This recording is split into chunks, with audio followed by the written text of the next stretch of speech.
Hello, good afternoon all of you. कैसे हो आज आप सब।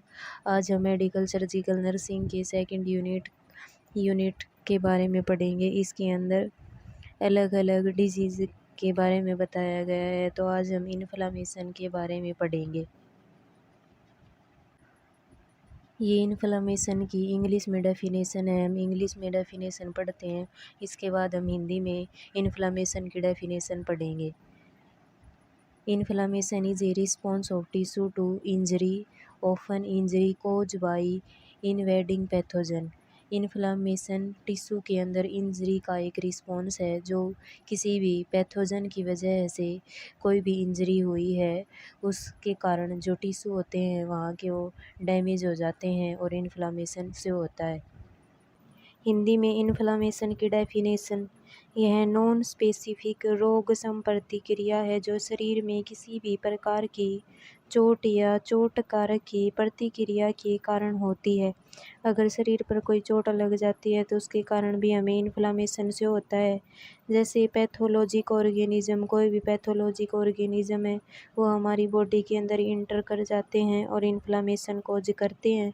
भौतिक चोट, जलन, बाहरी वस्तु, तेज़ गर्मी और तेज़ ठंड से भी इन्फ्लामेशन हो जाता है।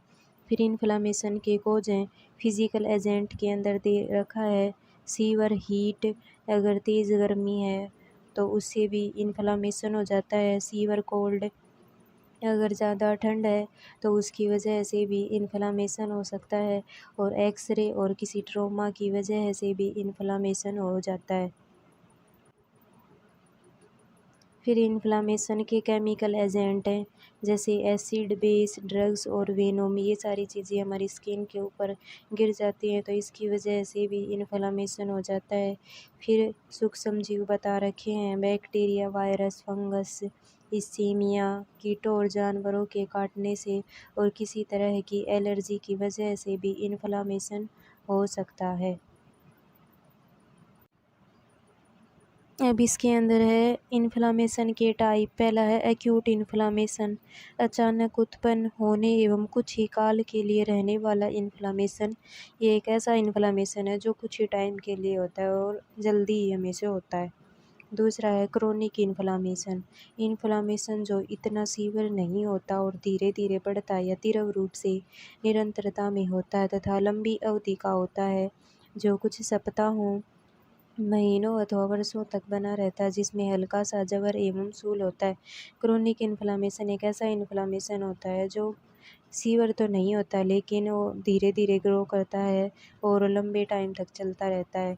वो सप्ताहों तक भी हो सकता है, कुछ महीने तक भी रह सकता है और कुछ वर्षों तक भी रह सकता है।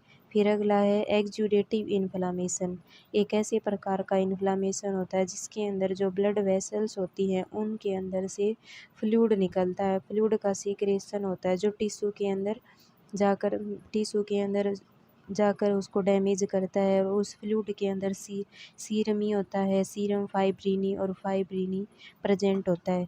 अगला है ग्रेनुलोमोट्स इन्फ्लामेशन, जीर्ण शोथ जिसमें कणिका गुलम बन जाते हैं, जैसे क्षय रोग, सिफिलिस या कुछ कवक संक्रमणों में देखा जाता है। ट्यूबरक्लोसिस और सिफिलिस जैसी जो बीमारियां होती हैं उनके अंदर जो हमें इन्फ्लामेशन से होता है वो ग्रेनुलोमोट्स इन्फ्लामेशन होता है। अगला है सुप्रोटिव इन्फ्लामेशन, एक ऐसे प्रकार का इन्फ्लामेशन जिसके अंदर जिस जगह पर भी इन्फ्लामेशन हुआ है उस जगह पस या मवाद प्रेजेंट दिखेगा। फिर अगला है अल्सरेटिव इन्फ्लामेशन, एक ऐसा इन्फ्लामेशन जिस जगह पर भी इन्फ्लामेशन हुआ है उस जगह पर हमें अल्सर शो होंगे। फिर आगे हैं इसके क्लिनिकल मैनिफेस्टेशन कि हम कैसे पता लगाएंगे कि किसी पेशेंट को इन्फ्लामेशन हो रखा है, उस जगह पर इन्फ्लामेशन हो रखा है। तो हम जिस जगह पर भी पेशेंट को इन्फ्लामेशन हो रखा है उस जगह पर हमें ये साइन सिम्टम से होंगे। पहला है रेडनेस, जिस जगह पर भी इन्फ्लामेशन है वहाँ की स्किन पेशेंट को रेड से होगी। दूसरा है स्वेलिंग, वहाँ पर सूजन मिलेगी। हीट, वहाँ का टेम्परेचर बढ़ा हुआ मिलेगा और उस जगह पर पेशेंट को पेन भी फील होगा।